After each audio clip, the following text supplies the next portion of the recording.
Yes, please come in. Good morning sir. Good morning miss Dabholkar. Dabholkar, कामं खूप आहेत त्यामुळे मी सरळ मुद्द्याला हात घालतो. तुम्ही असं मला म्हणाला होतात की लोणावळ्याला तुम्ही प्रेझेंटेशन केलं तेव्हा त्याच्यासाठी तुम्हाला जयरामने खूप मदत केली होती. हो सर. आणि तुम्ही मला असंही सांगितलं की त्याला एक संधी देऊन बघायला पाहिजे. हो sir. I think you are right. म्हणजे माणसाला स्वतःला प्रूव्ह करण्याची एखादी तरी संधी मिळायला हवी आणि म्हणूनच मी जयरामला संधी द्यायचं ठरवलंय.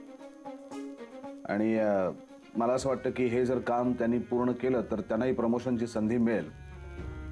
फक्त यामध्ये माझी एक अट असणार आहे. कोणती? तुम्ही त्यांचं खूप कौतुक केलं मिस दाभोळकर. त्यांनी तुम्हाला खूप मदत केली असंही तुम्ही मला सांगितलं. पण हे काम मात्र त्यांना एकट्याला करावं लागणार आहे. त्यांना कोणीही मदत करायची नाही, तुम्ही सुद्धा नाही. आणि काम खूप कठीण आहे. सर हरकत नसेल तर मी विचारू शकते काम काय आहे ते? ऑफकोर्स.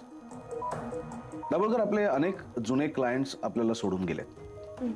काम असं आहे की त्या जुन्या क्लायंट्सला टॅप करायचं आणि त्यांना पुन्हा एकदा आपल्या कंपनीत आणायचं.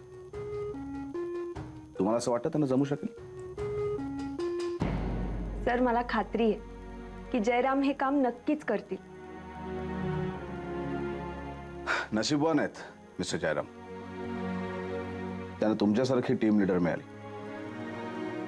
जे आपल्या टीम मेंबरवर एवढा विश्वास दाखवते, त्यांना संधी मिळावी म्हणून इतका प्रयत्न करते.